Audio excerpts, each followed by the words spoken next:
the upper left-hand side. And then when the plants die, they become an organic matter, and water residue and metabolites from plants, animals, and microbes. And that's called the first trophic level. Those are the photosynthesizers, okay? Then as things begin to decay, you have the second level. And while things are still alive, you'll have nematodes and fungi, and bacteria. All those things work together. These guys are decomposers. They're mutualists, which means they have a symbiotic relationship with the plants, or they might be plant pathogens or parasites. So that second level is also very important. When things are decaying, you get to the third trophic level, and those are the shredders, the predators, and the grazers.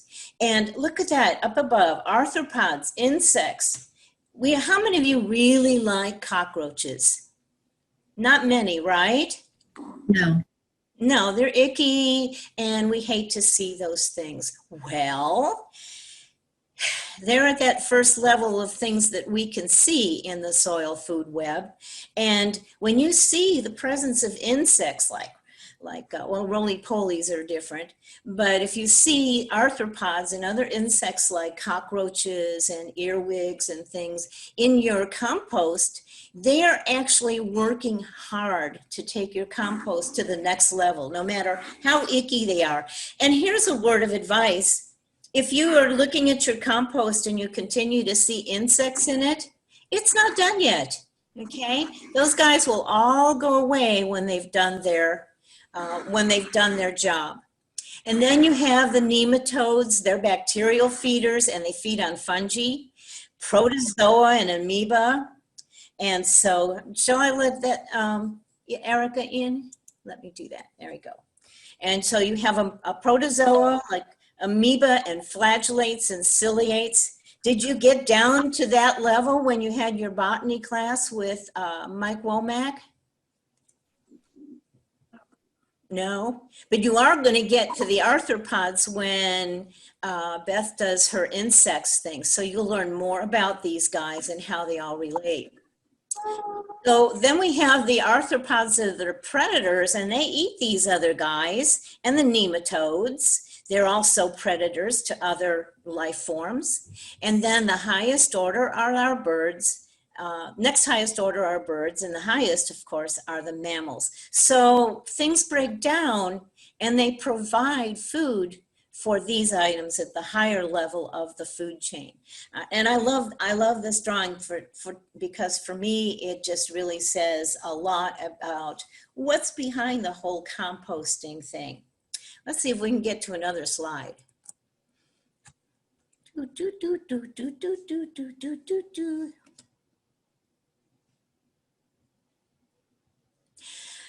From Michelle, I'm going to answer your question because, thank you, Beth, roly-polies are recyclers, but they're not insects. Michelle, in answer to your question, there is very little inside of your handy-dandy book on recycling. However, I'll take this moment to let you know that if you go to aggie-horticulture.tamu.edu and you click on Easy Gardening or even Earthkind, Easy Gardening has a section and several publications on composting. And when you get into the right-hand side and under the Earthkind sections, you'll see even greater in-depth information in written form. Does that answer your question? It does. Can you repeat that? It was aggie-horticulture. .tamu, T-A-M-U, .edu. Perfect, thank you. And thanks, Beth. I have the same age of book as you do, but I just, because I've had to research it over and over, but there's very little in composting in that book. So, Anyway, let's see if we can get that next slide down. Are there any more questions before we go forward? All right. Okay. Ah, that's true. And now isn't it a bound book, Beth? Yeah. Okay, next level, guys. Yoo-hoo.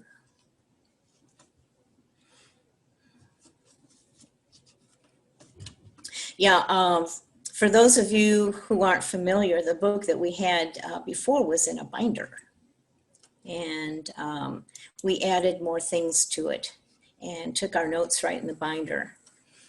This is someone who watches the chat. This is wonderful, Deb. I will not answer questions unless you ask me to.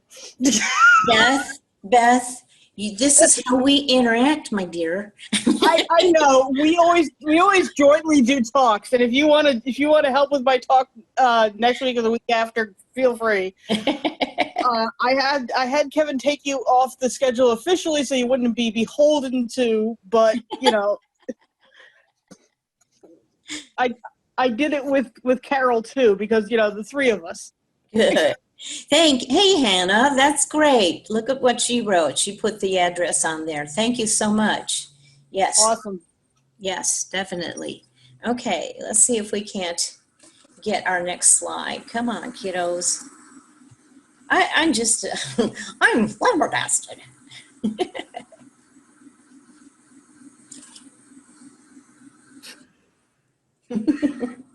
Deb, Some would people you like just build a to rapport with. is using your arrow keys. I'm using my arrow. I've done using my arrow keys, and I've also used the page up and page down keys. Okay. Yeah, so you wouldn't know it from the way I'm behaving, but I used to be a certified Microsoft Office instructor. That was way more than 15 years ago. Version 3.x. No. Sorry. MS-DOS. CDOS, run, DOS, run. Oh, come on. We need to let other people in on the jokes. Come on, kids. I totally get it. I'm always laughing to myself. Same. I started out teaching computer stuff with the XPs, and before that, the Ataris and the TRS-80 and the little beginning Apple. So apples were in the schools and the other stuff were in the business, right, guys? Anyway, I'm sure you're not here for that. Come on, please move.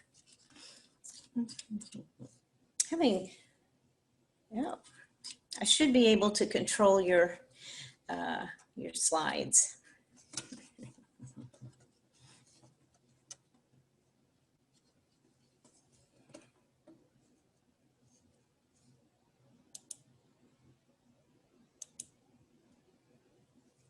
It's not responding very well to anything.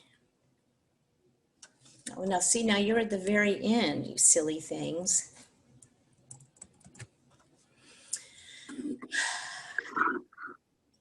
Deb, do you want me to control it? Please. I go faster. Yeah. Oh my goodness, it will go faster. Yes, please. This. I think it's probably the communications and the hour. We kind of get lag time at this time of the day, so maybe that's part of it. Yes, if you will please run it. You just tell me when to advance the slide. Yeah, just. I will do that. Oh, that's so much better. Thank you so much, Vince. All right, so we're done with the soil food web. Can you go to the next slide, please, Vince? Great. All right, so that brings us to the question, what is compost? Compost isn't necessarily, thank you, Michelle. Compost isn't necessarily just dirt. Compost is a lot of organic matter, and it can be coarse, like what you're looking at, or very fine grain. Go ahead, Vince.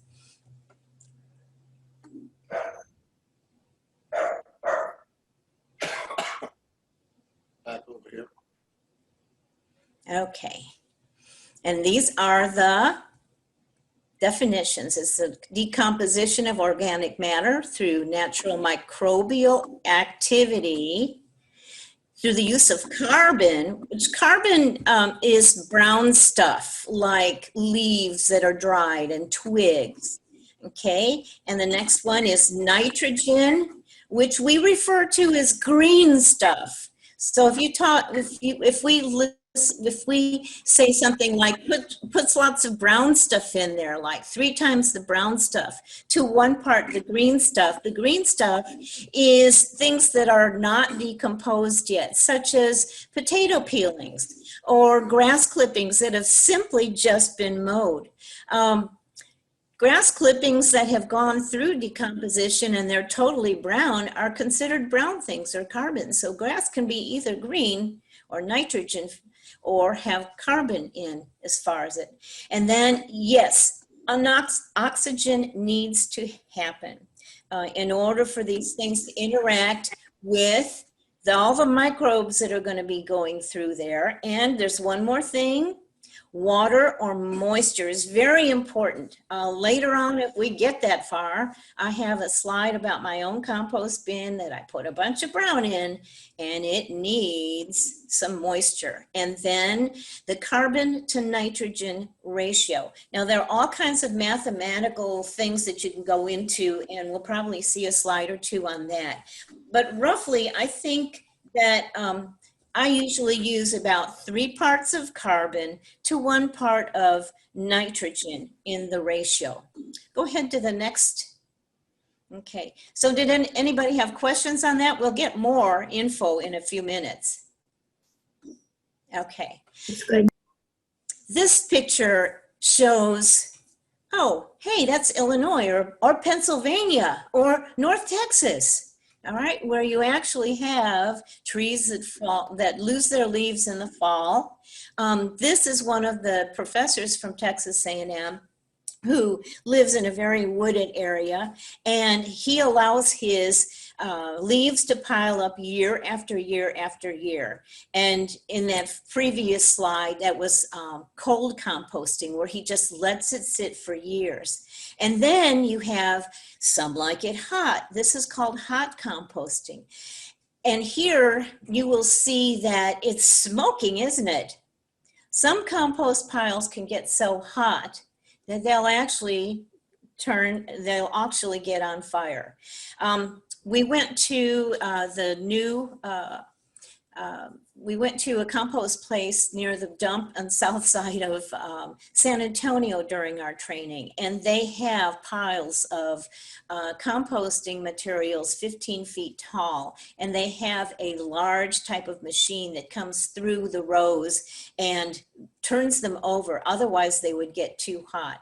And at the edge of the property is a series of water hoses that keep the ground moist in case some of that fire gets out of control. But that results in very quick composting. And this comes from a company that bags it up and supplies it to places like Gill's, Turner's, the HEBs and the garden centers. And so it's very good stuff. And it's a lot easier to do than what we're talking about at home. So please, Vince, next slide.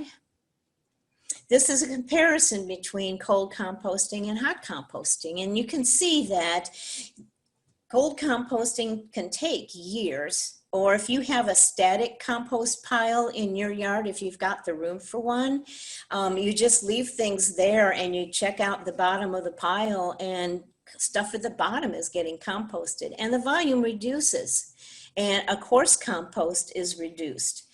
And then hot composting, the volume for some reason stays the same because it goes so fast. Look at that, 6 months versus 18 days. Go ahead, Vince. Thank you. Here are some compost containers. And it doesn't need to cost a lot of money to get a compost container. You can take old pallets and use zip ties. You can also use wire. Okay, this is very inexpensive. Look on the left here You can see somebody use broom handles and pieces of molding to hold up their rabbit wire fence. And what's nice about this is that, yes, you get lots of veggies that are sprouting up, and I bet that's happened to you when you've done something like this. But you also can very easily turn it over and pull out the composted stuff from the bottom and then shovel the matter back in again. So this is very inexpensive, and it's just, you know, scraps of things you have around the house. Thanks, Vince. You can buy one, okay? Get all these fancy dancy ones, or you can make one from a garbage can. This one on the lower left is one that I like because it's up on stilts, and it allows for 2 batches of compost to be done at the same time. And one thing I like about the stand is that it allows those of us who are getting on in years, we don't have to be down on the ground turning things over. So it makes it easy to tumble the compost, because tumbling your compost is a very important factor in making good compost. The one thing that I found as a drawback, one of our master gardeners reported that the steel legs on her compost turner ended up rotting. And so that was not such a good thing. Those of us who live near salt air might have that problem. Oh, Hannah, you made one out of a tote bag. Cool. I've actually planted potatoes in tote bags. Those ones that you get at a trade show, they're very easy. Oh, and they do biodegrade, because I had tomatoes growing in one of those, and it actually just biodegraded all by itself. Yeah. So. Deb, I was just going to say, I've been trying to learn. This is Mary. Hi, Mary. And got started over the spring, and I had one of the barrel ones. Yeah. It takes a really long time in the barrel ones. So at the same time, I was getting, it never got way up into even the middle zone. Just hovered in the active, but not into hot over 100 degrees or so. Right. Did a wire enclosure. Well, if I may interrupt, and I'm sorry, if I may, most of us home composters don't ever get a level of up to 140 degrees. It's because that we're lacking a little bit of one of the factors that needs to be done. If the compost is covered, if the container is in the sun, if it has enough water, if it gets tumbled, those are things that help. Also, many composters cheat a little bit, because sometimes people don't realize that they don't have bacteria enough or enough kind of like a fire starter that will heat up their compost. And so they'll throw in handfuls of fertilizer in their compost bin, and that helps to heat things up and get them started. You might want to experiment with that, Mary. And then What about compost starter? Because I have a little tumbling one that you tumble by hand, and it got too soggy when we had the rain. So I threw in a whole bunch of dry to kind of turn it back over, but I threw in a little bit of extra, just like a handful of compost starter. Does that help? Our instructors would tell you not to spend your money on expensive things like that, because you can take some Plantone or Osmocote or a little bit of Miracle Grow and add that to it. And so you can also use things on hand like that to start the heat up. But there's no harm to using the bacterial starter. Not a problem. Okay, awesome. Thank you. Now I won't buy any more of that. There you go. There we go. Okay. Yeah, it's kind of like buying the colored hummingbird feeder mix at the store, right? So, Yes. and I'm a cheapie, so. Here are some countertop composters, and we have a little metal one with a tight fitting lid. Whatever you use, and usually, and Beth will tell you, and probably Mary also, that whenever I do a presentation, I come with a wagon full of stuff. And I recommend things like a tight fitting Rubbermaid lid, or on a container. But what you really need to worry about if you've got one of these cute little guys is, see the holes in the top of the one on the left? Unless you have a really tight fitting filter, it can become full of fruit flies, and no one wants to have a kitchen full of fruit flies, right? Anybody experience that? Yes, I have a small one on my counter. And whenever flies go everywhere sometimes. Yeah, it does. And if it doesn't have a spout for tea capture, you can just take your tea and pour it on your plants when it cools down.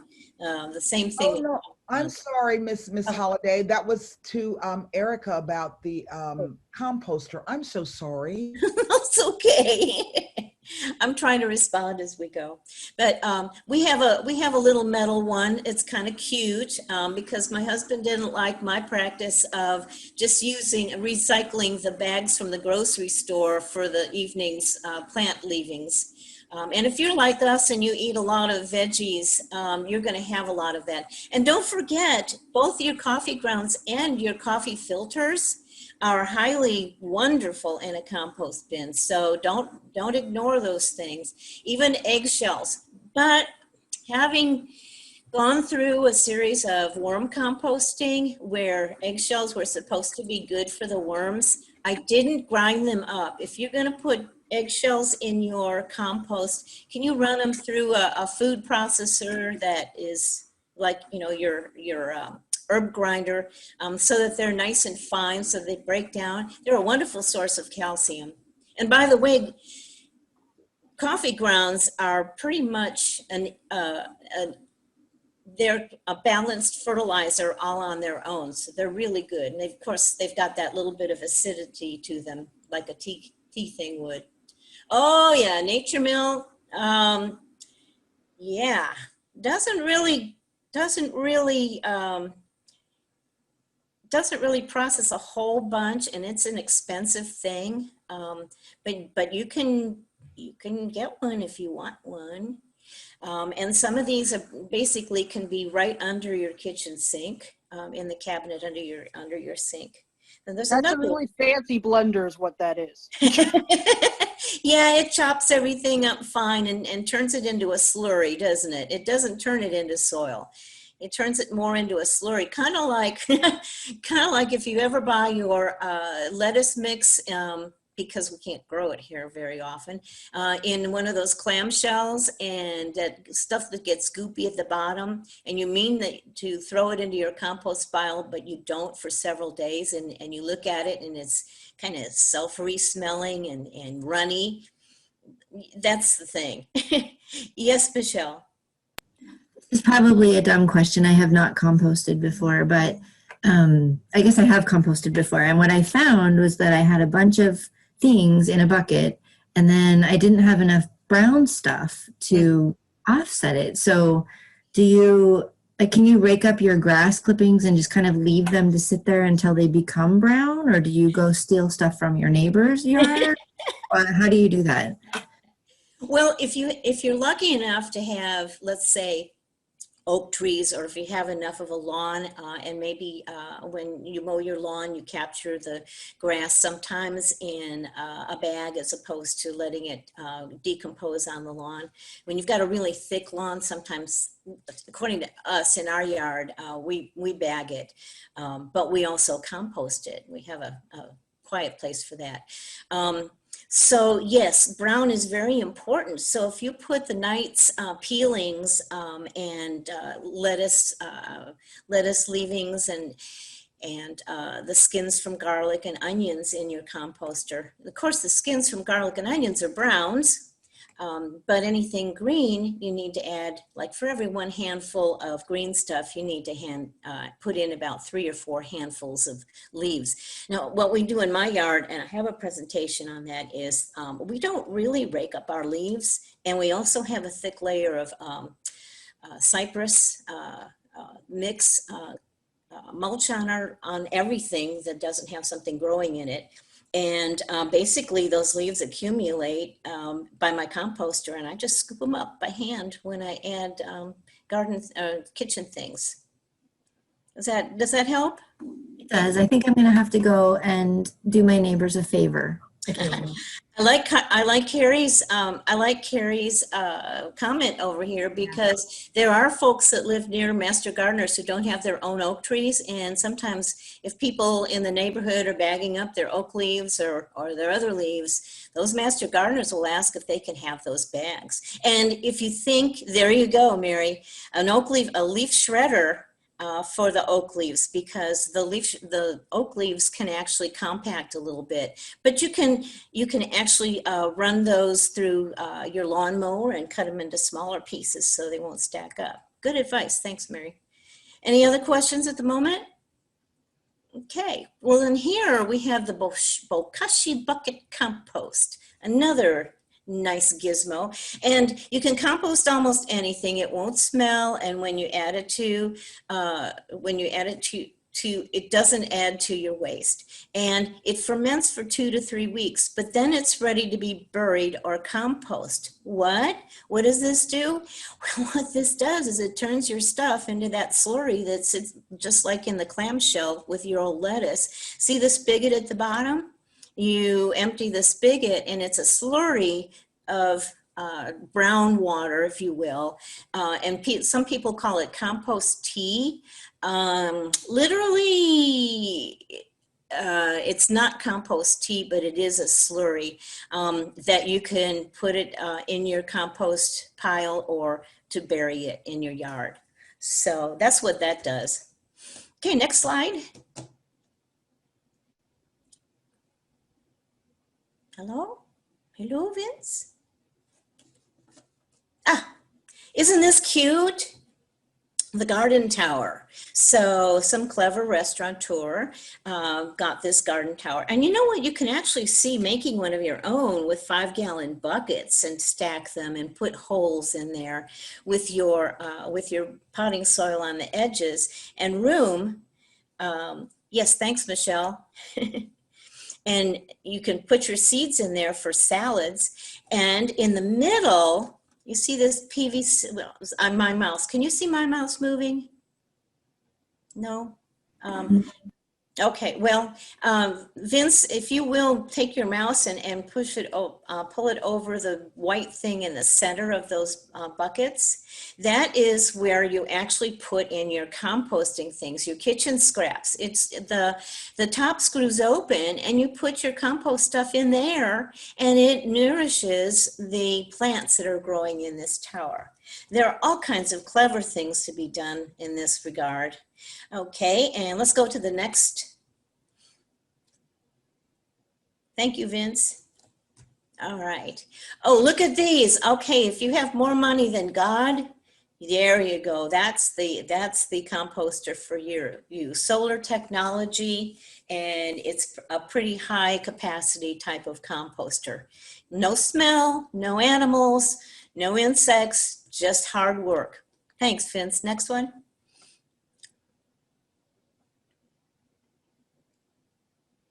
Great. And you can build your own. You notice how the back is wrapped with rabbit fencing, and the front has got slats of boards, and you have a little bit of a molding strip in the front where you can pull the slats out and get inside of each of your bins. So this is a very good idea. There's also in the Aggie horticulture site, there's actually instructions for how to build one of these, and we made one of these when we did the training. Also, we put one together over at Ray High School a few years ago. So that one is in use. And if you want to see some really good creative compost bins, the Islanders Green Team has been working on composting and setting up a composting program at the Botanical Gardens that is similar on a smaller scale than the composting program that they have set up over at TAMU Corpus Christi. And again, we've got, here's another wire bin. This blue one that's on its side, Mary, if you had a big drum like this This makes it kind of easy, and you in the upper right-hand corner of that bin, you see something white around the top, and also the hole, yes, and you can pull that out. But look at, somebody was really handy. They took one of those rolling dollies, like a moving dolly, and they and they put the bin on that. Isn't that clever? And then they put it up on cement blocks. I saw something that looked like that over at Lindale, behind the senior center, where they have the community gardens. And in the lower right, look at this guy's a welding genius. He took a 55-gallon drum with a tight-fitting lid. He put holes in it for air circulation, and then he welded legs. So that's a cool one. Margaret just said you made one like the blue one. Cool. And you put it on a wooden frame. Can you roll it easily, Margaret?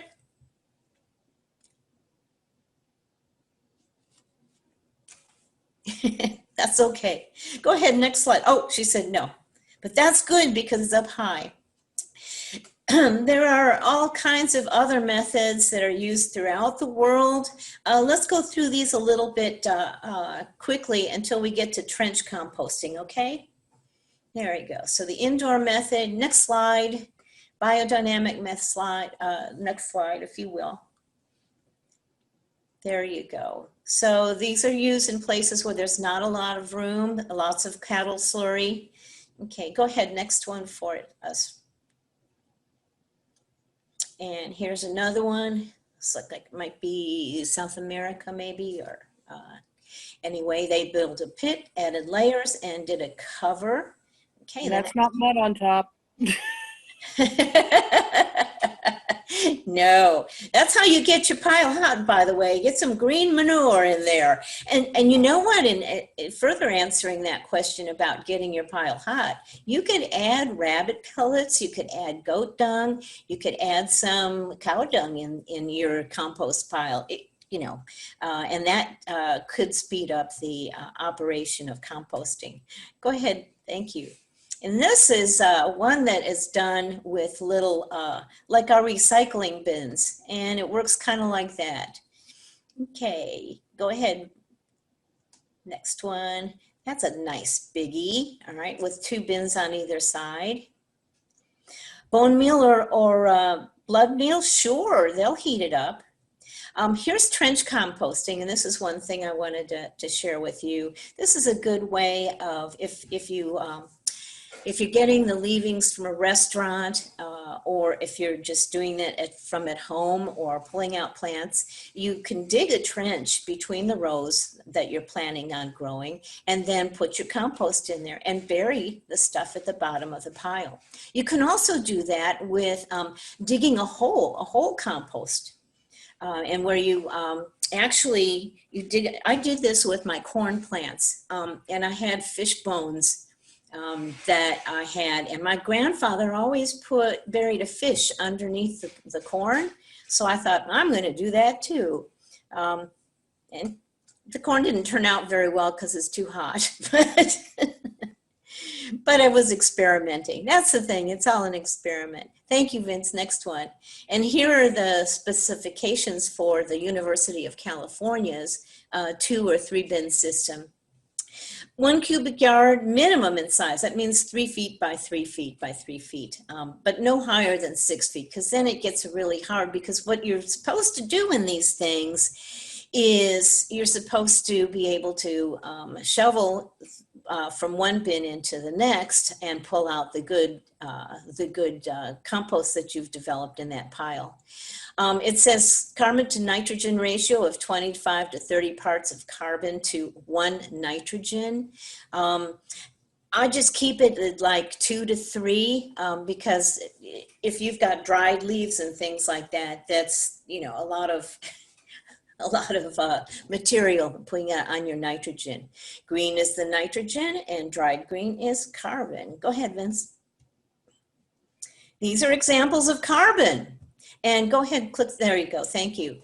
Woody material contains leaves. And by the way, see, leaves themselves are a 40 to 80 to 1 carbon ratio. So you don't need to have all that many, especially if it's, 25 or 30 to 1. Wood chips, That's another thing, but I have a caution about wood chips. If you've got an open bin, and the same thing for sawdust. Wood chips and fresh wood chips and fresh sawdust need themselves to be weathered for about 6 weeks because they still are living tissue, and the nitrogen that's in there is going to kind of take away from the others. It'll be a while before they're very helpful for your compost. Hay, wonderful. Cardboard. And that means that boxes and things, Beth, you and Mary, you volunteer over at the food bank. I know that cardboard is sometimes used in between the rows and also for killing weeds. But when we use cardboard in our compost bins, we want to maximize the surface area of things. And what that means also is cut things into small pieces. That goes for the greens as well as the browns. Okay, thanks, Vince. Next one. Okay, so nitrogen, these are things, manures, animal manures and biosolids. Animal manures come from the vegetarian animals, not the meat-eating animals. So horse, cow, goat, rabbits, not pigs. Okay, and so those are always great. And if you've got some animal manures that have composted and you have the access to some of those, they can help to heat up your compost pile big time. Biosolids, that is taking the waste byproduct from the water treatment plant. And so, sorry, Michelle. And so biosolids comes sometimes under the name of mill-organite because this process was discovered in Milwaukee. And you can find bags of mill-organite. They are high nitrogen, pebble type of thing. And it's really popular to use that up in the Midwest. At least it was when I lived up there. High protein sources include alfalfa hay, here we go, blood meal, okay, and also synthetic nitrogen. So what does synthetic nitrogen entail? That would be using some of your plant fertilizer that contains a high nitrogen content. Okay, thank you. Wait, Ms. Holiday, I have one question. What about using seaweed? And I was wondering, is there some kind of law or regulation going down to the beach and getting some seaweed, bringing it home and letting it rot so you can get you some Yeah, that's a wonderful fertilizer. You need to do several rinses to get the salt out though, okay? Yeah, and secondly, you reminding me of one day I was on the beach, and by the way, that's a good place to catch horse manure. But one day I was on the beach and there was a gentleman from South America who was investigating getting seaweed off the beach in order to start a fertilizer type of company. And so the idea is not bad. What does the seaweed give the compost? It's a nitrogen high. And it also, pardon me. May I contribute is that you, to Beth? this? Yeah. Yeah. Do you know of any restrictions as far as collecting seaweed? I don't know any restrictions, but I used kelp as a fertilizer many times, and our sargassum isn't that different chemically from kelp. Right. Seaweeds not only have more salt in them, but they're also very high in potassium, and like most potassium fertilizers, they're alkaline. So we have alkaline soil, alkaline water, and the kelp and sargassum are alkaline. So yeah, that doesn't help our problem with too much phosphorus in our soil. Yes. Well, I don't know about the phosphorus content. I think it's actually pretty low. They're very high in potassium. Yeah. Well, that's the thing with a lot of the rinsing, getting the salts out. And you'll know you've got salts because you get a white a crust on your soil after watering after a while. So you need to wash those through, and that could impact the growth of your plants. So you wouldn't maybe putting that onto a compost pile, maybe, or maybe to experiment? Oh, well, consider it the same as adding potato peels or banana peels. Okay, you're adding potassium, but then you also have to add an acidifier, like coffee grounds or tea leaves. Mm-hmm. Okay, right on. All right, thank you. Yeah, you want to think about that pH balance. Thank you, Beth. And then again, a little bit of a review. Bacteria, fungi, nematodes, and protozoa all work in our compost. And go ahead, Vince, to the next slide. All right. Well,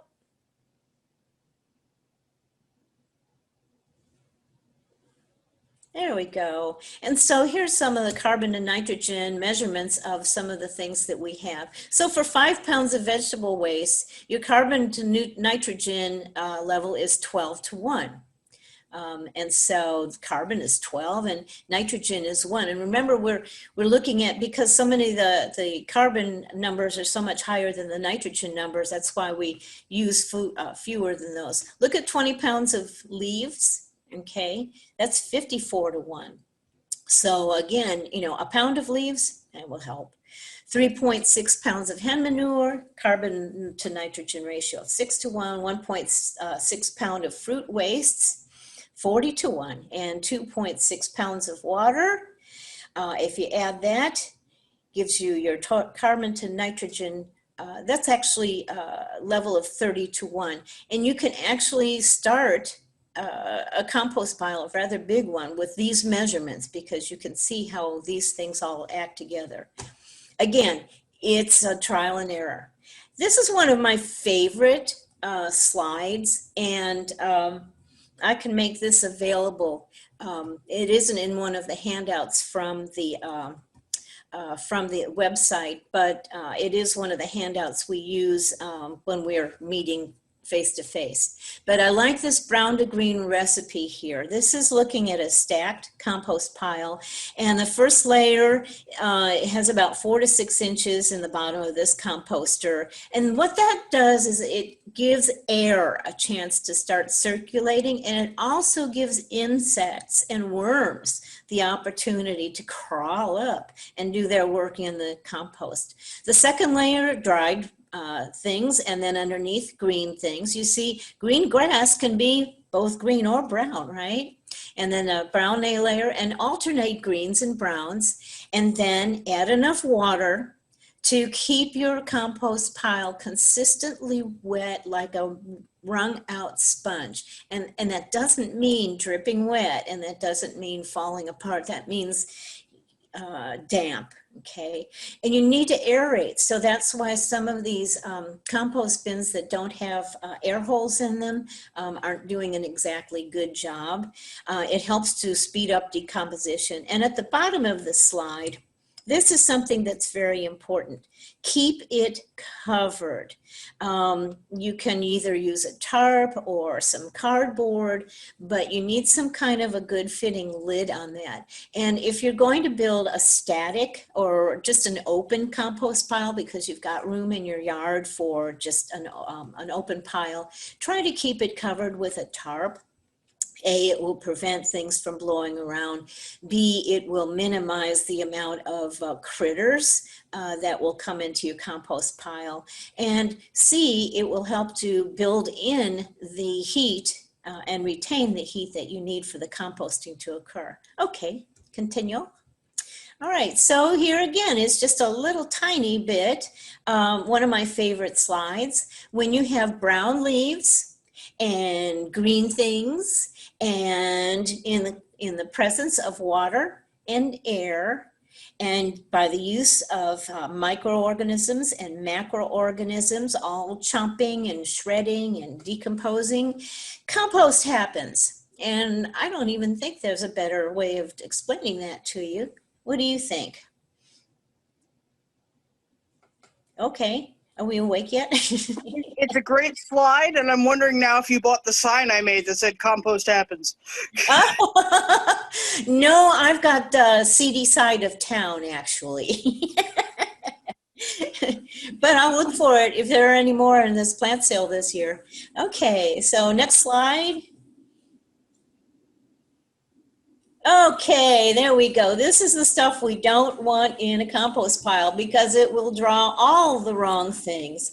Pig and pet manures. I'm sorry, no dog poop, no cat poop, and of course pigs eat everything, so they're off the chart too. And go ahead and just roll through those. There you go. Meat scraps are a no-no, as are fats and oils. And diseased plants and noxious and perennial weeds. These last two, when you have diseased plants or weeds, especially if they've gotten any flower, those guys need to just be either wrapped up and just taken out with the trash, okay? Do not put diseased things into your compost pile.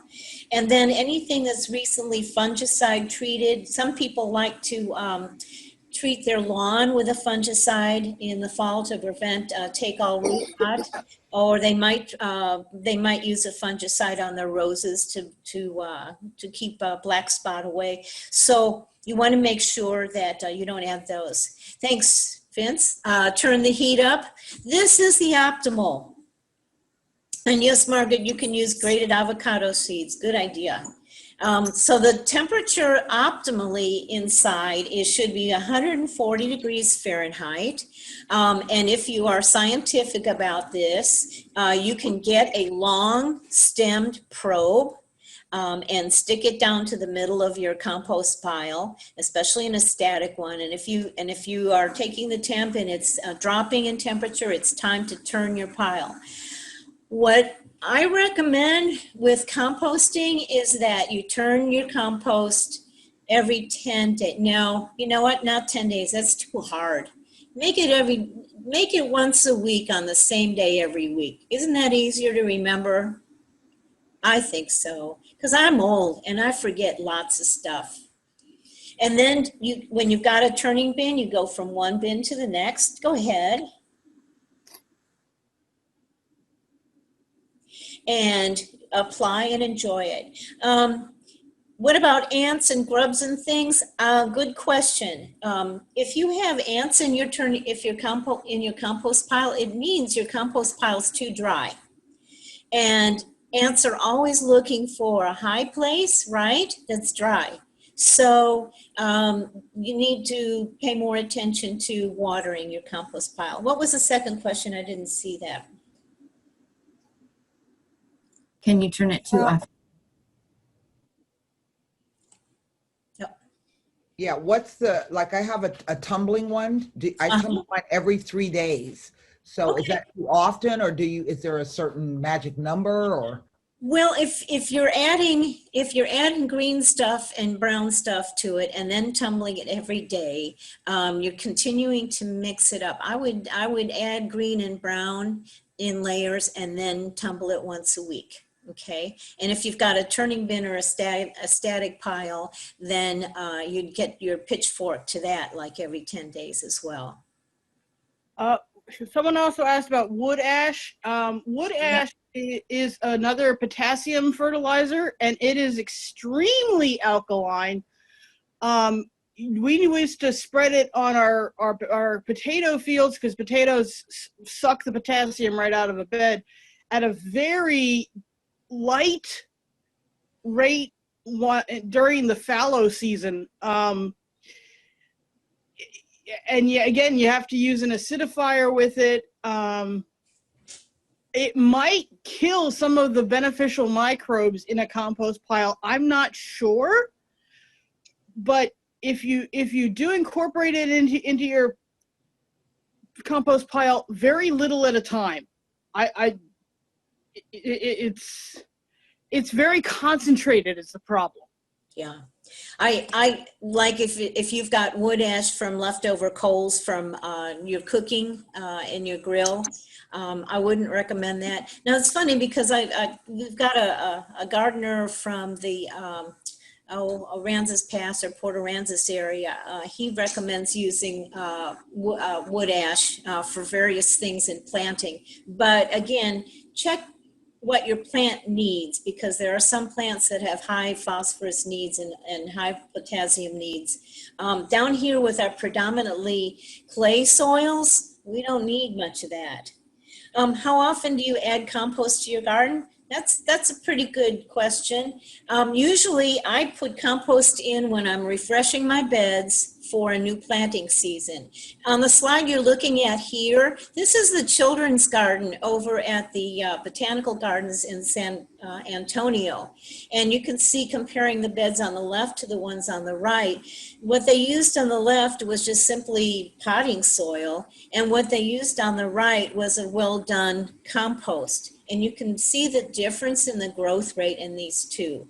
And that's pretty dramatic, I think. So wood ash, I wouldn't recommend it for our soils. And there's your compost. Yeah, go ahead. And we usually say to apply compost 3 times a year and about 2 to 3 inches, depending on the plant. Obviously, you don't want to go up against the flares of woody plants because it breaks down so quickly here between the microbial action and the 6-legged creatures and myriad-legged creatures. You'll actually lose it out of the soil, and you'll start a bed, maybe a raised bed with half compost, half garden soil. And in a year, it'll be half as full and just have the soil. So you have to keep replenishing it. Yes, and I know, I see we're at 6:37. Vince, can we go to the compost use at home and the replenishing the bed, because that'll answer it. But Beth, thank you for finishing that answer for me. 2 or 3 times a year is great, because you do have to replenish it. Oh, and this is the comparison between a fellow that works at the composting company and put a great layer of compost under his grass. His neighbor did not. They put their lawns in at the same time. How do you think you should prepare your lawn if you're going to resod? Okay. Thank you so much. All right. Now, Vince, if you could load the one that is replenishing the bed, would be great. Okay. Oh, that's a good one too, but I'm afraid it might run long, and I wanted to show the real life stuff from this one. Well, you know what? Go ahead and play it. I'll just, because a lot of this is a repeat of what was Monday. It'll be okay. All right. This slide deck is when we use this fund when we're going to do our community gardens teaching.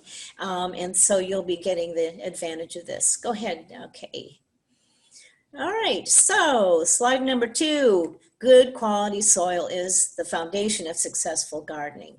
And soil is the source of water for your plants, the source of nutrients. It provides an anchor for the plant through the roots, and it requires the proper amount of water and fertilizer. Go ahead, Vince, next one. Yeah. There are different components of your soil. There are mineral components in the soil solids.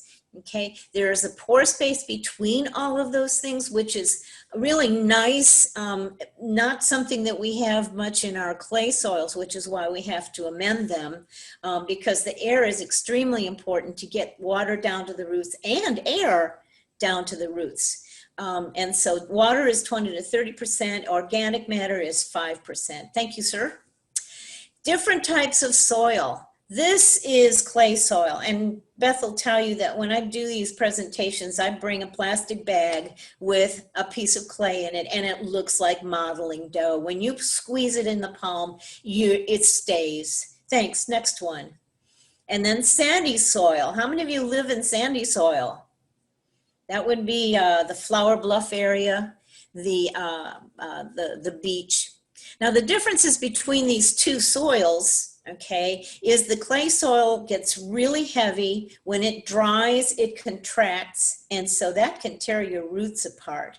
Sandy soils, on the other hand, they don't offer any support for your plants and for the roots, and they don't contain the nutrition that your plants need. Conversely, with clay soils, you can have a whole bunch of nutrition in the soil, but it's locked up chemically because of the composition of the clay soil. Now, here are some loamy soils, and these are the ones that we love. If you grew up in Pennsylvania like Beth did, or Illinois like I did, you know what beautiful black sandy loam is like. And you have a sandy loam, you have a clay loam. Look at the difference in the sizes of the particles, okay? Clay loam, very, very small particle sizes. And then sandy loam of another type. Okay, go on to the next one. And here's the soil pyramid, okay? Clay separate percentages. Look at clay and silty clay.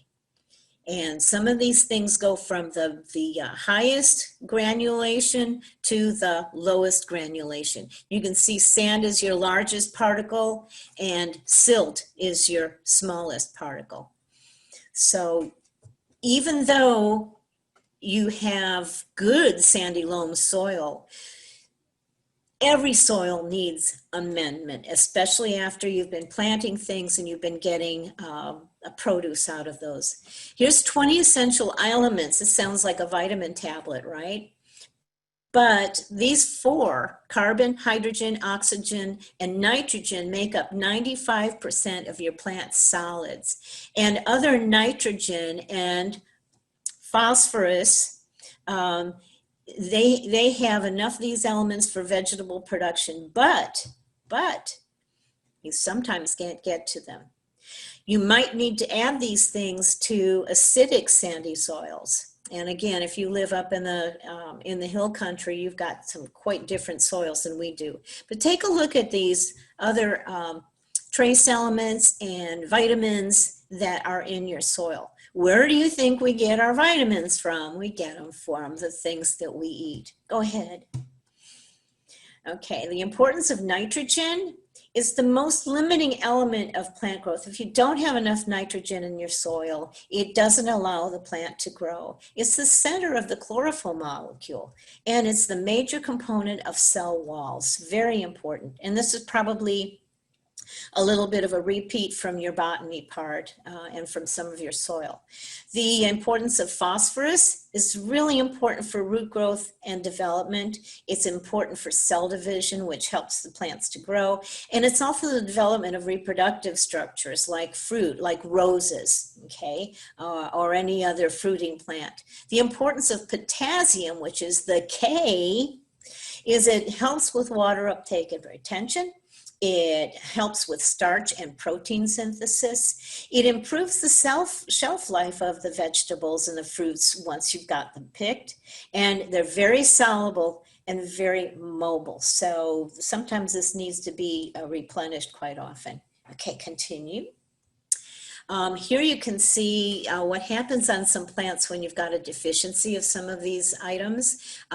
If you have a calcium deficiency, can you all see the details on the slide well enough? No, not really. It's really small.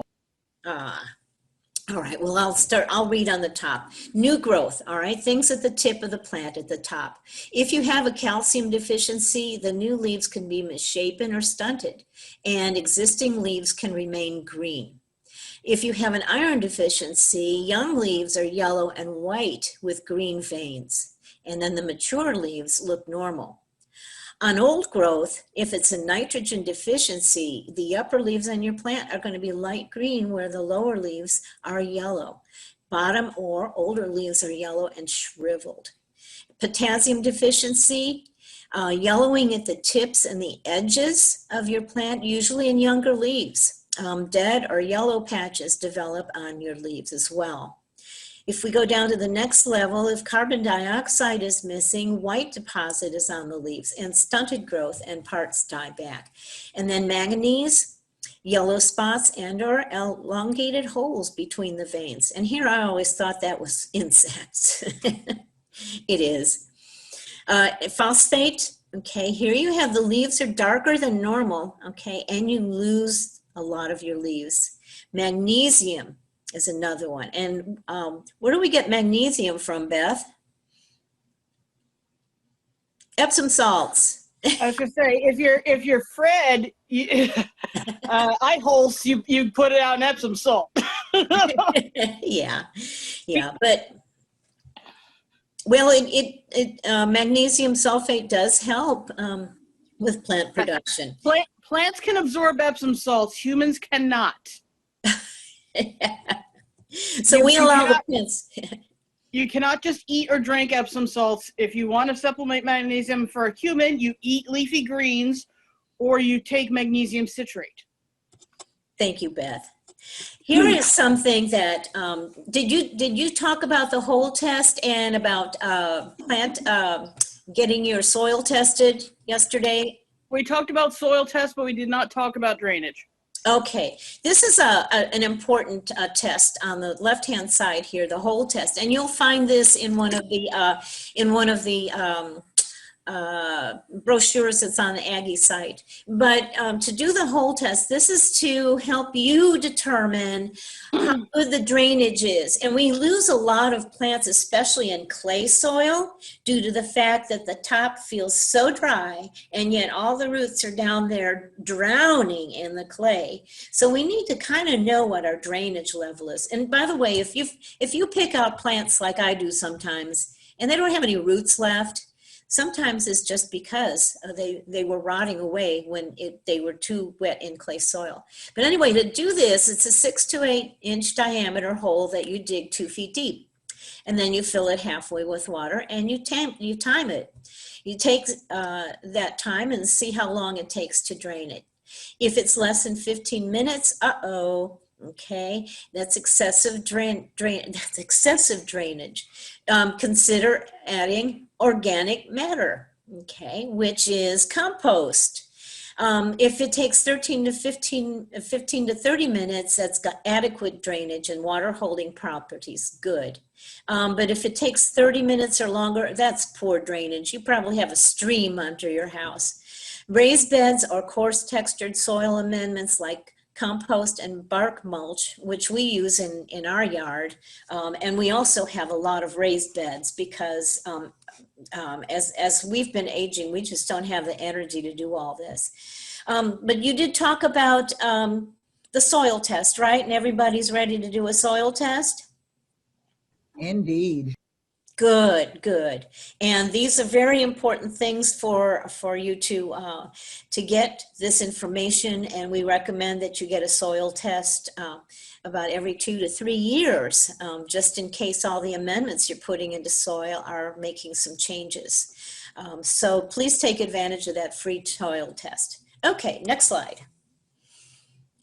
All right. So a compost and soil mixture. This is ideal for most garden soils. 1 part garden soil and 1 part compost. And that's what I use when I'm refurbishing a bed or actually putting together a soil mixture for container plants. Go ahead. And again, we saw a little bit about the compost. And we already have that. So let's continue on with that so we can get to the other slide. Okay, compost materials, high in organic matter, make them moist, and continue on there. There you go. And material size of compost. Yeah, go ahead and click. There you go. So this shows the breakdown of an apple. This shows compost material size. One thing that I do at home is I have a screen. I have one that's got like rabbit wire in it for a larger size compost, and one that has got regular window screening in it. And I use that if I'm going to get compost ready. For instance, if you're planting things in containers, you don't need a really coarse compost, do you? Because it'll fill up your container. So I like to get a finer compost together for container planting. But for in-ground planting, the more coarse the compost, that's a good thing because that helps with the aeration of the soil. Okay, so this is very similar to what we had. Go ahead, since this is repeat, we'll just continue on. There you go. Okay, and we didn't mention treated or painted woods as something we shouldn't be doing, and wood preservatives, construction debris, or other non-biodegradable materials. And you can see you guys were all asking about wood ashes. It's not recommended in here to do that. Okay, so the best moisture content is 40 to 60%, dampened as a squeezed out sponge. Go ahead, next one. And aeration. Okay. This one says turn the pile every 3 to 4 days. The organisms need air to breathe. And I turn mine every 10 days because that's what I've done. That's what I like. Temperature, 140 degrees. Go ahead. And compost temperature monitoring. You can see if you're really scientific about this, right? You can warm up and cool down your stuff. Here are your organisms again that you're going to find in your compost. You were asking about the different things like the ants and the rove beetles and mites and springtails and all kinds of goodies, centipedes, millipedes, slugs and snails. If you get earthworms, that's a good thing. But those are some of the micro and macro organisms that are in there. Go ahead. All right, and here's that same slide, what makes compost, which I really like. Okay, all right, and methods of composting. Here's another example of the trench composting. And grass cycling, go ahead, there we go. Okay, basket composting and tumbler. All right, that's I want to see the next slide. There you go. See how we were talking about trench composting before? You start by digging a hole about 18 inches deep. You put your fruit, veggie scraps, and coffee grounds from the kitchen in the hole. Then you bury it, and you plant your stuff over the top. Here's a child in a hole composting. Okay, and that's one thing you can do is put your compost in the bottom and plant your plants over the top of it. The triple bin, thank you, sir. Continue on there, and the single bin. These are more examples. Okay, go ahead. There. Oh, could you go back to that last slide, the basket composting, if you will, please? There you go. Take a look at this. This is a nice raised bed, but you notice the compost pile is in the middle of the raised bed. This reminds me, oh, Beth, what is that method where you've got the plants around and the composting in the middle? I can't think of the name of it at the moment, but this is where you can put your compost in the center. You can put your compost. Are you thinking of the tower method? The tower method, or it's when you usually build it out of bricks, and it's usually in a circle, and everybody can get to the veggies, but in the middle is where you throw all of your kitchen scraps. You can either have a PVC pipe in the middle that's closed or an open bin like this. But what happens is as these items in the middle are composting, and as you water, you're feeding the roots of your plants, and it's a passive type of composting that's really kind of neat. So that's worth trying, especially if you're old like me. Great. You know what? We do have enough time for that last presentation. So if you don't mind, Vincent, we can open that one. That one shows a little bit about what I do at home. Are there any questions so far while Vince is firing up that last presentation? No, thank you.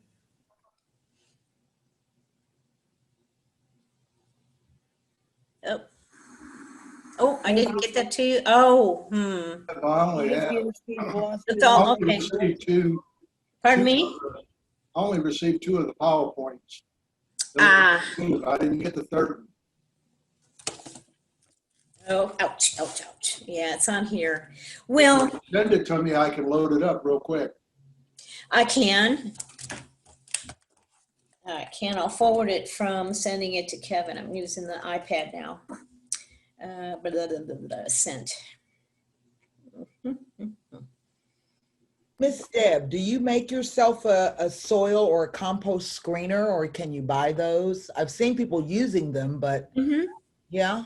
You might be able to find a compost screener. I would check online for that. I haven't seen one in any local stores. But what we did at home is my husband made a little frame out of 2x4s, and I just stapled the two sizes of screening to the back of it. Okay, right on. Thank you. Mm-hmm.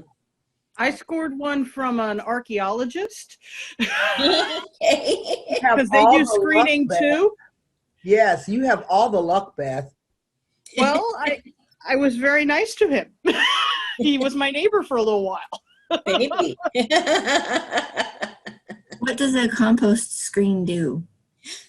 It allows you to filter out larger particles and put them back in your compost bin, and use the smaller particles. And you want a more finely grained compost when you're doing container plants. So it just has a nicer appearance. So the screen goes in your compost bin? No, you actually take a little shovel and pull out your compost, and you'll probably do it on a tarp or something, or over the top of a 5-gallon bucket, and then run your compost through there. So if you're trying to get a very very fine, hang on a second here. That's okay. Like a sifter for like a cake or something, when you put your flour in there and you shake it around to make it a little bit more fine. That's what it is. You can use it for soil too, to kind of make the soil a little bit. If you're using potting soil in a bag particularly, you can shake it around to make it a little bit more finer and a little bit more aerated when you're putting it in containers. That's correct. Yes. Thank you, John. I get the feeling you have all the answers. You're just not the person that wants to go through the effort of doing it until like nobody else has the answer. Who's that, John? One of your students there? John Harris. I think he's taking the course to get the piece of paper to prove he knows what he already knows. Oh, one of those guys. John, I didn't realize they sold them on Amazon. Well, yeah, they sell everything on Amazon, right? Okay. All right. I'm going to mute myself again now. All right. This is here we go. Compost juice. Get over here, little gutty. Oh. Come on.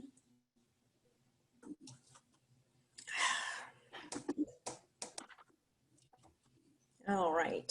I want to send it. Let's use Outlook.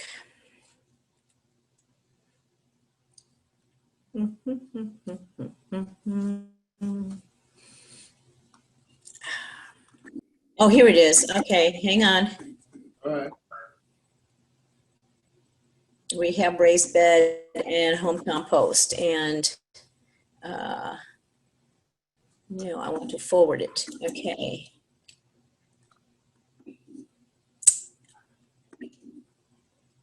And I wanted to give Vince, which email do you want me to send this to? The one VP, Okay.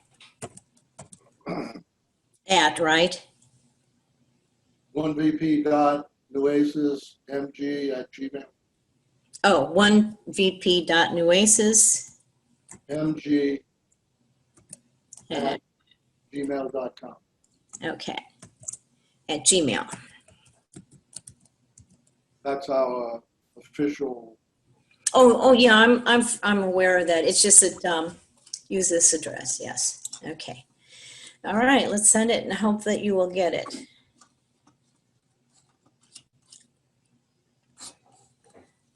There you go. It's a rather large file, so hopefully you will get it. I have a trigabyte of space on Dropbox. No problem. There it is. All right. Deb's compost used PowerPoint. Yes. And I download it, and I'll click here to download.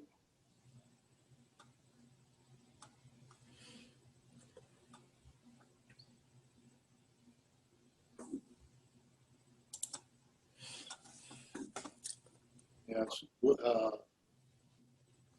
Open up when it's got 12 seconds to. Okay. Like you said, it's a big file. It's because I've got a lot of photographs in there. Yeah. Like that.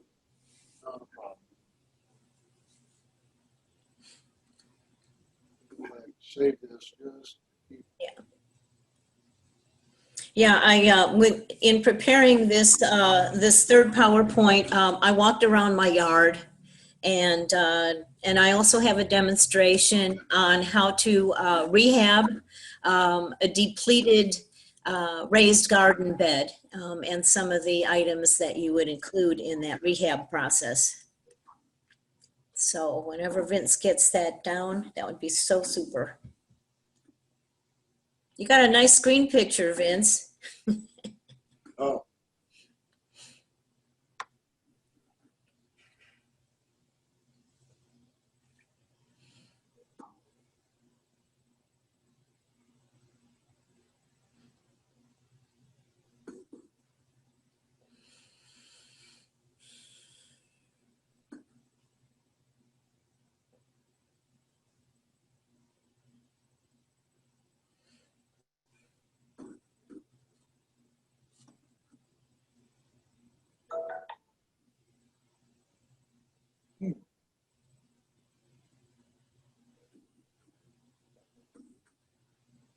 been all the way to the end of the.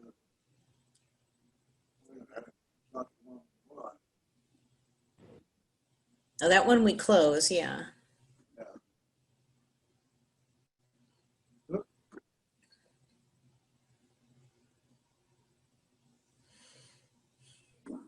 That's the one we want. There we go.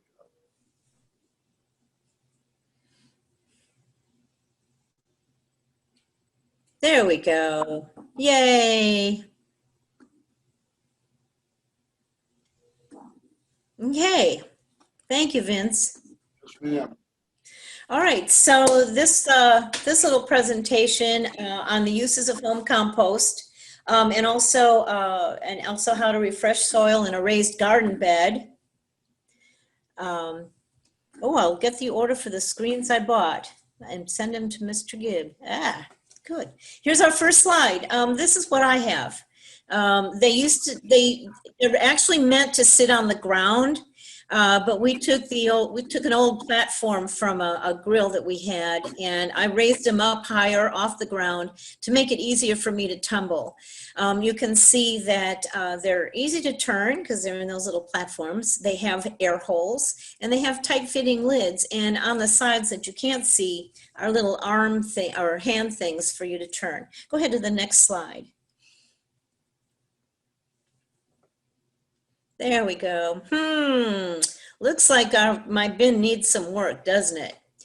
What's wrong with the one on the left side? It's too dry. Yeah, very good.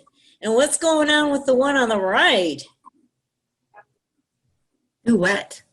It was a little bit too wet, yes, and that's why I have those balls in there. You notice there's an avocado growing in that one? Do you have a spigot on that, on those drums?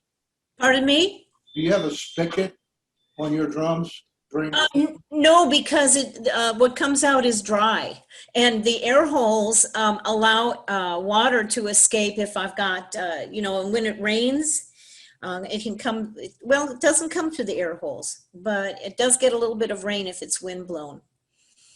But it doesn't have a spigot because it doesn't make a wet slurry. It makes a dry soil like compost.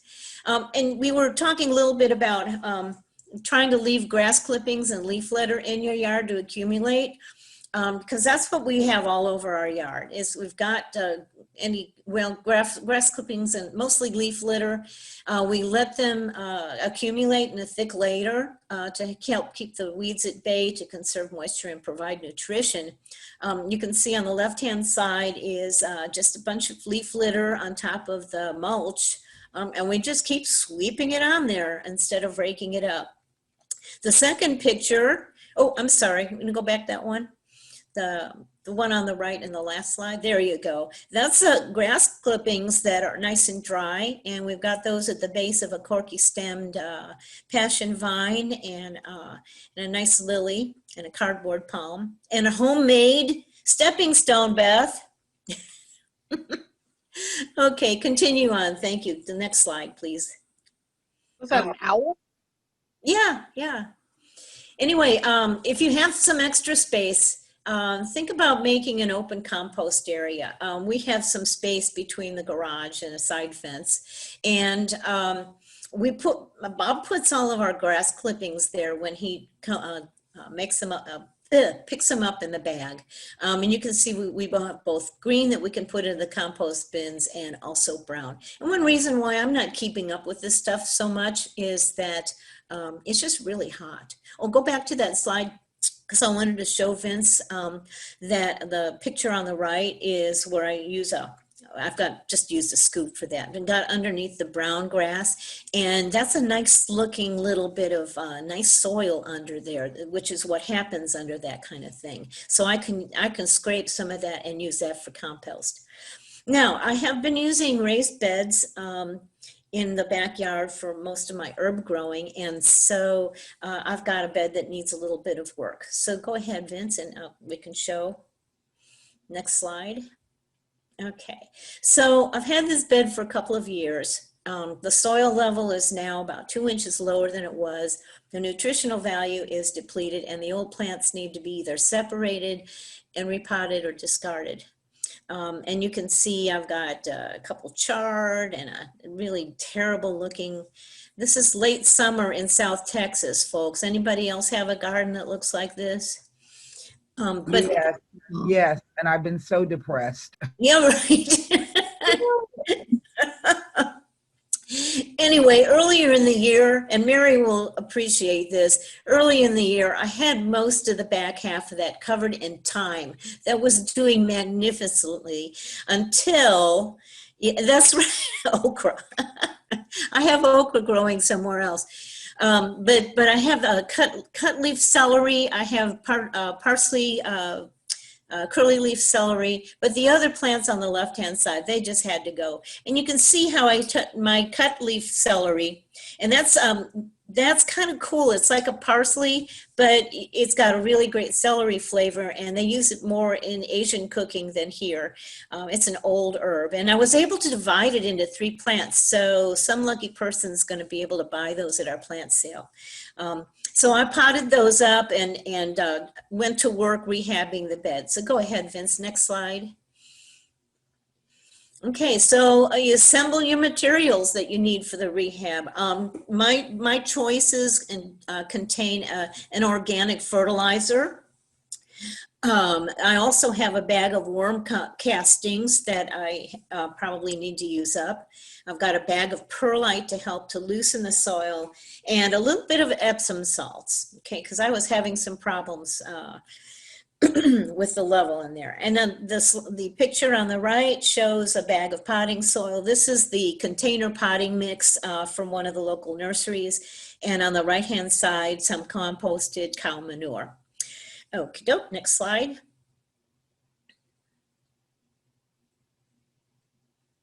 Hello.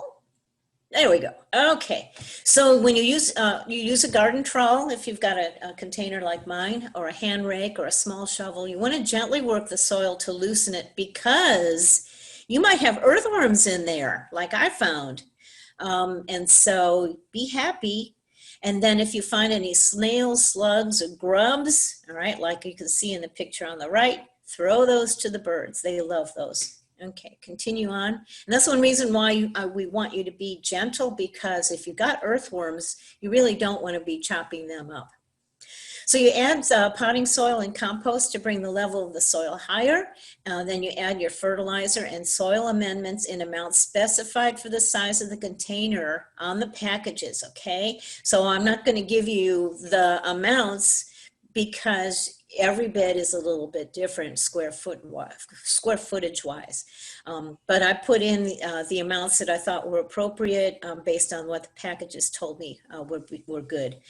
Perlite, it really doesn't matter. And that's a wonderful soil loosener. That's that bright white that you see there. And I also put some of that Plantone and also a little bit of Epsom salts in there.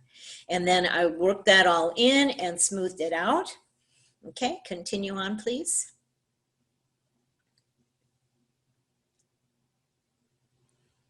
Great. And then it was time to water the bed in. I'm lucky enough to have started water capture, rainwater capture, and despite the fact that we don't get even rain, I've got enough for my, yes, the Epsom salts have add potassium. Okay. And the rain barrel, okay, is what I filled my little bucket with and watered that in well. And I was able to sit back and enjoy my plants. I'm not going to plant anything in it quite yet, but this is the time of the year to replenish your beds and let them rest for the next planting season, because we should be starting our planting here in mid to late August and in September. So that is my little at-home composting thing. And so I want to wish you all a happy planting season and a successful experience as interns, as Master Gardeners. Are there any other questions you might have for me? We all have brain farts every now and then. Magnesium sulfate is Epsom salts. It adds magnesium and sulfur. What did I say? Did I say it wrong? Magnesium sulfate, Epsom salts. Yes. You asked a leading question, and that's okay. Sorry, did I step on somebody's question? I had one. If anybody out there, I've been trying to grow tomato plants, and I know it's too stinking hot this year to grow them. But my question is, do you think I could maybe start some seedlings from seed and plant them, let's say in a couple of weeks? I might get a few tomatoes before the end of the season. Does anybody have any advice to help me? We all do. This is not the time of the year for tomatoes. Once July comes and our nighttime temperatures are consistently over 70, 75 degrees, you're not going to set fruit. Insects are a nasty problem at this time of the year. They look terrible, but if they're staying alive and you can keep them alive until the weather cools down a little bit, some of those plants might thrive. But I've pulled out every one of my tomatoes already.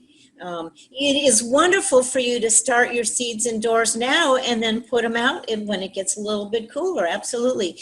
And the planting lists for our county are on the Aggie horticultural site. So that'll give you some idea of the dates that are the best for us. Beth, you want to chime in on that? Sure. We can start tomatoes as early as mid-August indoors, and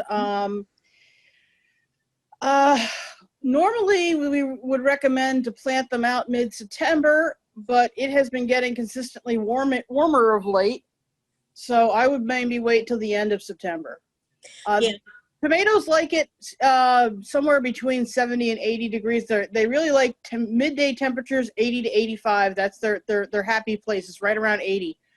So if you just watch the weather and look for that midday temperature in the 80s. Yeah. Well, they originated in the mountains of I think Central America or Mexico, and so it's the more like the California temperature with the cool nights and the mild days. So, but you're going to find you'll be more successful the earlier in the year you put in a batch of tomatoes and get your harvest in by July. And then if you put in more tomatoes in the late September, like Beth was recommending, you'll be able to get tomatoes through the end of the year. That would be awesome, because I just pulled up my zucchini plant. It was doing well, and then I went outside the other day and it had completely just fell over like dead. Oh, so yeah. This is my first year trying to garden here in South Texas, so I'm learning, and I'm learning quickly. Thank you so much. Yeah, I just lost a squash also. I think a caterpillar came in by night and just devoured it. I'm replanting. Do you know what I use? I make a garlic spray water. It's my own insecticide soap. And so I'll soak like 6 to 8 cloves of garlic in some water for 3 or 4 days, put it in a spray bottle, and add a drop of Dawn dish liquid and spray the undersides of those plants. And it has been fantastic. I haven't had a single crop that I've lost to any caterpillars or slugs or snails or anything. So try that. That's a good idea. That has been recommended, and there's all kinds of recipes on the internet for those kinds of problems. When we get to the Beth's entomology part, and the gardening, you're going to get a lot more information on pest control. Yeah. We're giving it to you in pieces, but it's all coming together as we reveal more pieces. Yeah, I saw her shaking her head, so I figured, no, she's got something better. Well, there's two issues I have with dish soap. Dawn in particular, because they just added new surfactants to the platinum variety that don't break down well in the environment and remove the cuticle from the top of the leaf. That's the sunscreen from the leaf, which they really need this time of year. But the other is, what's the application rate of Dawn? What's the correct concentration of Dawn? You know, I don't know. I usually just put a drop in the water. I always err on the small side. I put a drop in the water, and that's that. there's a huge body of scientific testing that goes into approving garden chemicals for home use, and there's a reason the labels on the back go into so much detail, because that's the safe way to use it for you, your pets, your neighbors, your grandchildren if you have them, Water runoff. Yeah. the environment, Yeah. your plants. Yeah, Dawn that can makes kill your perfect sense. plants if you use it too often. Yeah, that makes perfect sense, Beth, now that you said that. Thank you. Well, and the key is to try and check your plants out. I mean, morning and night. I'm looking out on my window here at the cucumbers and squashes that I had to throw out in the trash, because one day they were beautiful and green, and the next day they were covered on the top with white flies and on the bottom with aphids. And I saw ladybugs and lizards munching away, and I didn't really want to hurt those guys, but but a good spray of water helps a little bit. White flies have been horrific this year. So have spider mites. We've had a hot, dry summer, and the insect pests have really been horrible on top of the heat. Yeah. Any other questions before we let you go? No. All right. Then if no one has any more suggestions, do you all have any announcements, Vince or Beth? Yes, I do. Beth, do you? Beth? Yeah, what? Do you have any announcements before I suppose I should have the schedule in my hand and announce the next class, but I'm not quite that organized yet. I'll get that organized by Monday. All right. I have the schedule if you need me to let you know what the next week is. Would you? I know Grace is. I know Grace is the next lab, because I was in charge of that. Did you change the schedule? Because I have plant diseases and pathology for next week. Is there an update? I thought Grace was before that with weeds. Okay, so I'm on next week. Vince, do you have? I have a copy of this that was. Beth, you're on week August 24th through the 26th, plant diseases and pathology lab. Yeah. Okay, and then and that's you, Beth. Right. Yeah. That's you, Beth. Yeah, that's you, Are Beth. you speaking about Okay. Miss Mary Grace? Miss Mary Grace's class is August 31st through September 2nd. Okay, I had it switched in my mind. I'll have to Well, glad we're letting you know now. act accordingly. Vince, you said you had some announcements to make. Is it? Yes. Okay. Let me, I'm going to share my screen.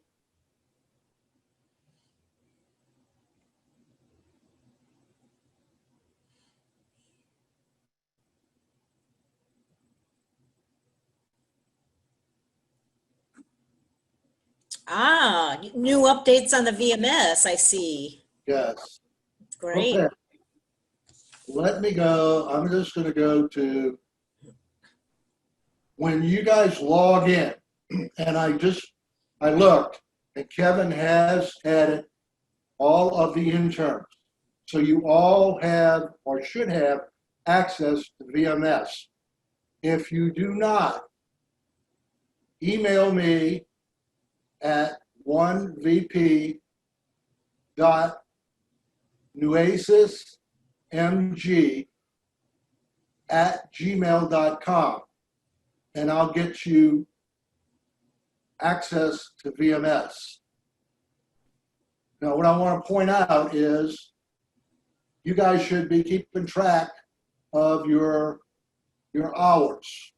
So when you log in, you will not see this administration section, okay? All you're going to see is your information. It'll have your name up here, and it'll have events, and then general information right here. All right, I want to first take you to the events calendar. I've been working on this. We'll go back to July.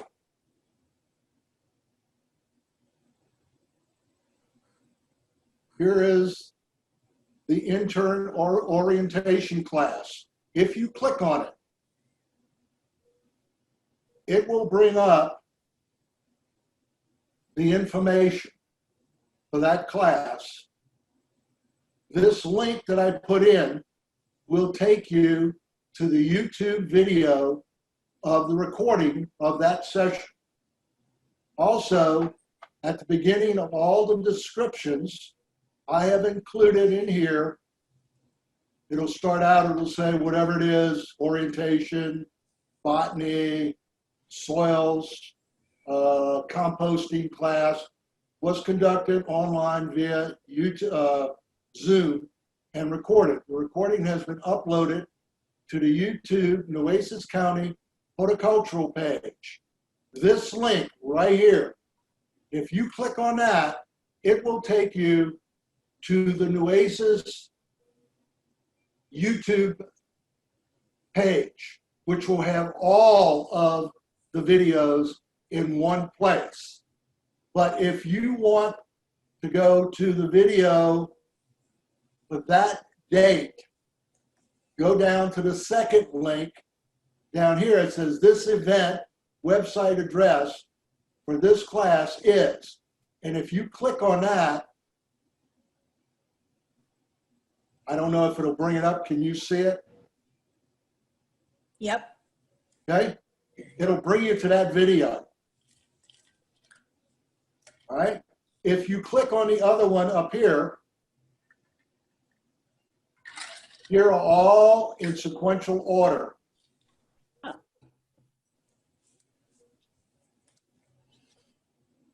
I'm going to go to August.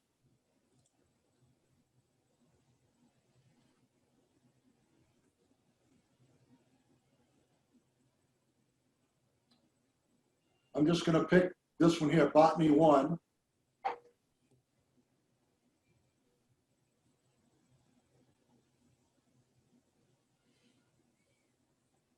Right at the very beginning is that statement.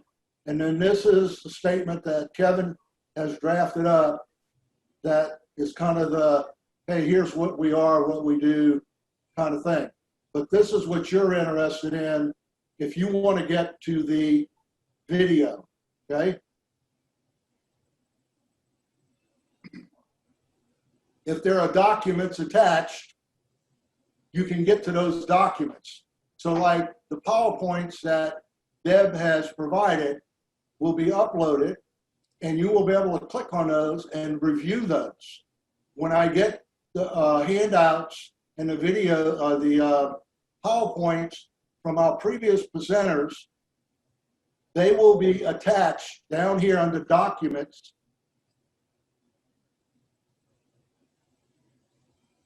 for that particular session. So let me go back to event calendar.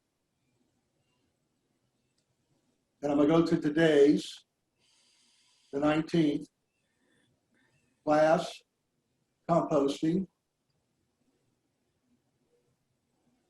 Tells you about the date,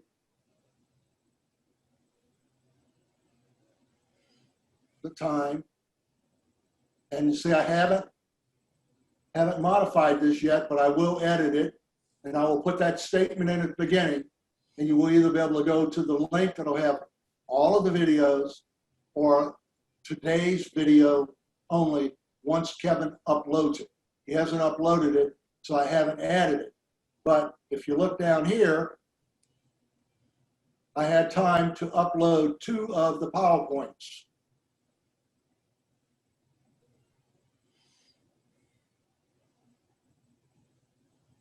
Well, I got the scheduling.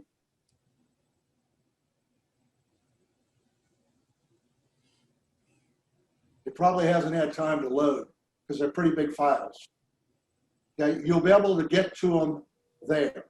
So if you need to review the class, you can either go directly to YouTube and try and remember what the link is, or what we would prefer is that you go to your VMS, verify your information, keep it up to date, go to the calendar,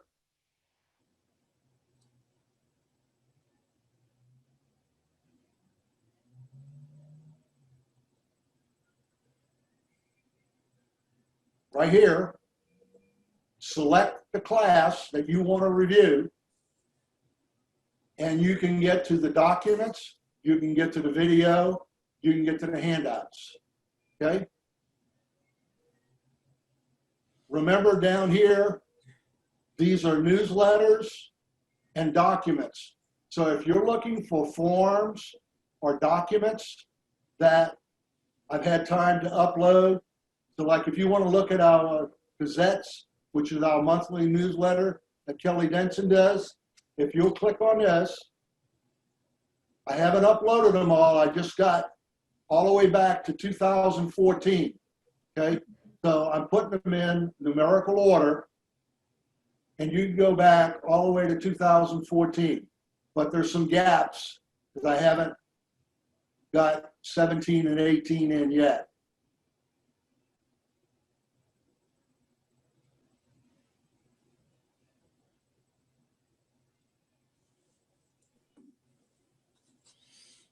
This is the section I've created for you guys.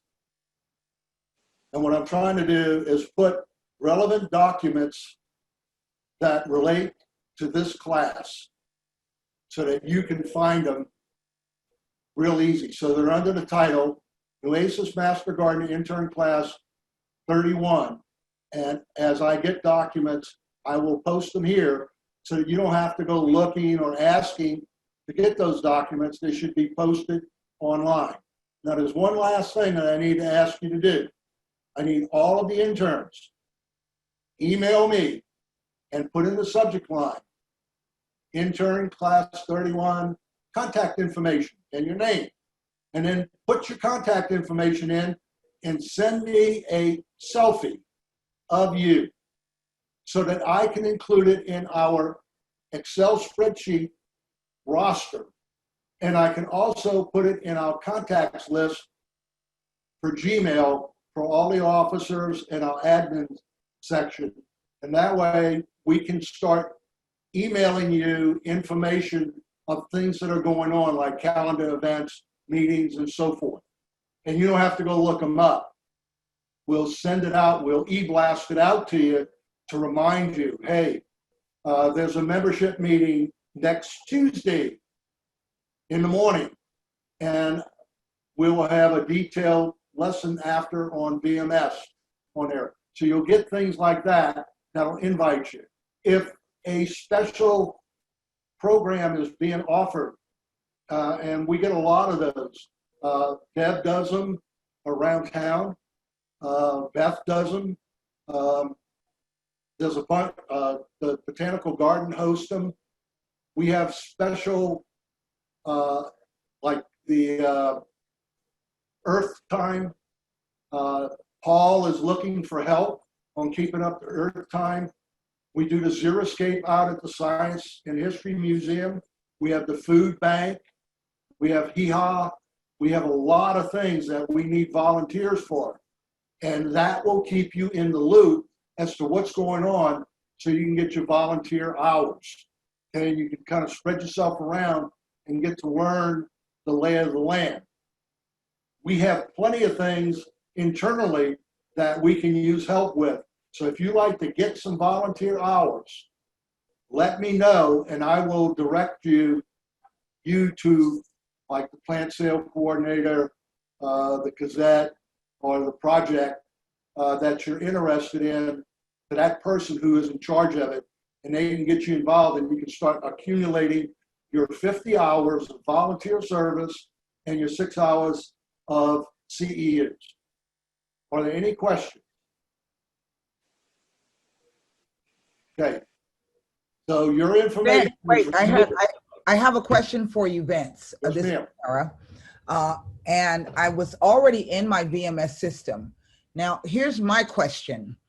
When we are, let's say we want to, because we're in the COVID-19, and as I understand it, there was like, say I'm attending also the Earthwise through the Gardening in South Texas program.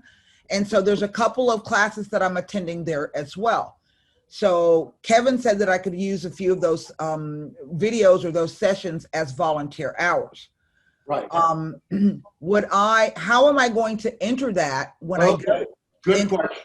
Okay. Very good question. Let me show you. If you view your hours,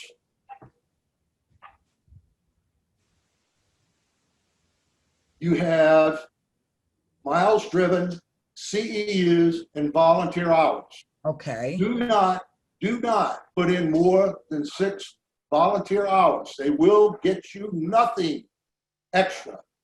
Nothing. Okay? He means CEUs. So what you're going to do, Say that again. do not go above 6 hours. So if you Okay. if you do 6 online classes, or you go out to the botanical gardens and you attend a session out there, and all of these add up, you enter them here as CEUs, and I'll go down where I've got some CEUs in. I got them out of the way early, so I don't have to worry about it.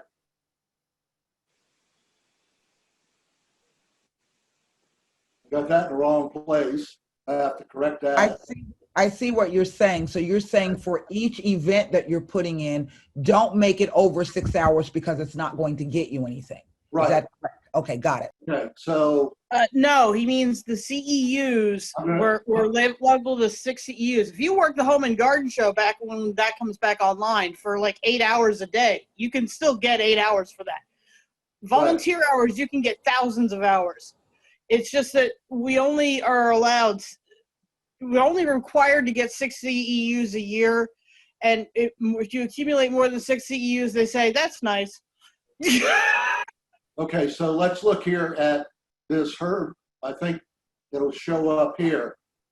Okay, I took it as continuing education, but let's say I have 6 hours and I took this course, which was really good, and Deb was part of this along with Jessica, and we got to even sample the bread with good olive oil and garlic, good Italian stuff, keeps the mosquitoes away, puts hair on your chest and legs.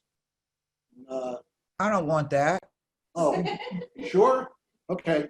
Anyhow, let's say I went to this and I already have my 6 hours. So what you're going to do here, instead of putting it in continuing education, you put it under volunteer hours, and you go here where it says apply a project. And what Kevin wants everyone to do when you get above 6 hours is use that, other projects. Once you go above 6 hours, put it under other projects and as volunteer hours. Vince, Your question? Vince, it's Deb. So is that applicable also to existing certified master gardeners, that we don't need to pile up the CEs, but also put them into the other projects category? Absolutely. Oh, okay. It applies across the board to everyone. I like that idea. That increases our hours. Yeah, cool. Absolutely. Yeah, I like that. So, and it's so easy to accumulate hours, as Beth said. You can rack up the hours real fast. Okay, you can come to the plant sale before helping us set up, doing the plant sale, then after breaking down. We're going out to the farmers market Wednesday, Friday, and Saturday. We're going to try and set up a table and pass out flyers to tell people about the plant sale, but also to get them signed up where they receive emails from us about what's going on, in hopes that we can educate the public not only about gardening, but educate them about joining Nueces Master Gardeners. Those are volunteer hours, okay? And there's many other areas. There's so many project coordinators or directors that are drowning in the work that they have, and they could use your help. So go back, I want to just recapsulize. Every one of the interns, send me a selfie, okay? And send me your contact information, your mailing address, your phone number, mobile, if you have a home number. If you don't need it, okay? If we can't reach you by phone or email, we will send a letter. And there's some things that are mailed out regularly from Kevin's office, and that's why we use the mailing, okay? Any questions about that?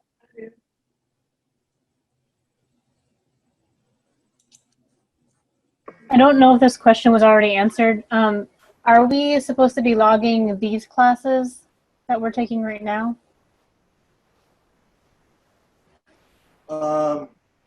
No, No. your intern classes are counting towards your intern class hours. Right. CEs are continuing education that you take outside the intern classes.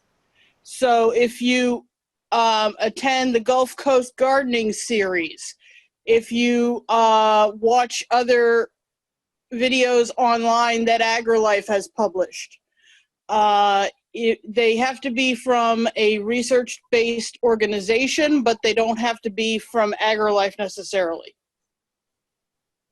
All right, thank you. So I don't need to worry about tracking this because I'm here. That's a good question. That was a good question. I have one question. Say, for instance, that I have to go on YouTube. Say it's not loaded up through the VMS yet, and I decided I wanted to, something's posted, and I go in and watch it. How are you going to know I watched it? How am I going to prove to you that I saw it? Okay, that's a good question, and we've kind of talked about it, but Kevin hasn't. Towards the end of every class, I take a screenshot of the attendees, and I send it to Kevin, to Michael Bishop, to Stella, who's Kevin's secretary, so that they can keep track of who's attending and who's not. I will ask that question, and I'll make sure and get the answer back to you. Okay, well, it would seem to me that since you're putting the links up through the VMS system, there might be a way for you so that when people log in and click the YouTube link that takes them over to the channel, you might be able to capture that information in some way. I don't know, but that might, be an easy thing to try. Tara, we have discussed this, and we've discussed possibly a quiz after to assess knowledge based on the video. We've also, for some of the outside training, like the Gulf Coast Garden Series, Kevin is running that, and he will be there most of those days, so he knows who's there. Some of the other AgriLife sites, they have an assessment after some of the videos, not all, but there is sometimes a code afterward to say that you watch the video that you can put into your report. Okay. Okay, cool. Right on. So some of them have it and some of them don't is the answer. I would say put a link to the video in your hours reporting, you know, if necessary, you know, in your description. No, because then that means I can just go onto YouTube and copy any stinking link and put it in the So yeah, I guess you guys will figure it out, but I was just curious about that. I'm like, you know, anybody can just click the link and say, you know, I saw it, or say that they saw it, but there's no proof of it, particularly if they're going outside of the system directly to YouTube. So that was just fun. Some of the AgriLife videos have a confirmation code on the last slide. Kevin Good, said that's my he was question. going to generate a quiz, but Kevin is an extremely busy man. He has more than just Master Gardeners, and he is really stretched thin. So I'm not sure he's got around to the quizzes yet. But we have talked about the same issue. We are aware that there is an issue. That's Okay. the first step. We're over time, and we don't want to keep people beyond that. Does anybody have any other questions? If we already logged into the reporting system, do we still have to, with that has Deb, the you got a picture, question? has the picture and the information, is that done then? Or we still have to send it to you separately? Send it to me so that I can put it into the roster, the Excel roster, and to the Gmail contacts distribution list that we have. Good question. Tim, did you have a question? Okay. If everybody would unmute and turn on your video so that we can give Deb a round of applause. Oh, that's sweet. Thank you. Thank you. That was great. Good job. Excellent, Deb. As Certainly always. I welcome. turned my camera on, but thank you, Miss Holiday. Thank you. I look forward to seeing you all again, and good luck to you. You look like a great group. Thank you. Great job, Deb. Great job. Thank you. All right, may I leave? Sir? Yeah, we don't want to have to pay our overtime. Oh, did you get your picture yet? Yes, I got it. All right. Hey, guys, we'll see you. Good night, all. Bye-bye. Thank you. Well, wrist to wrist.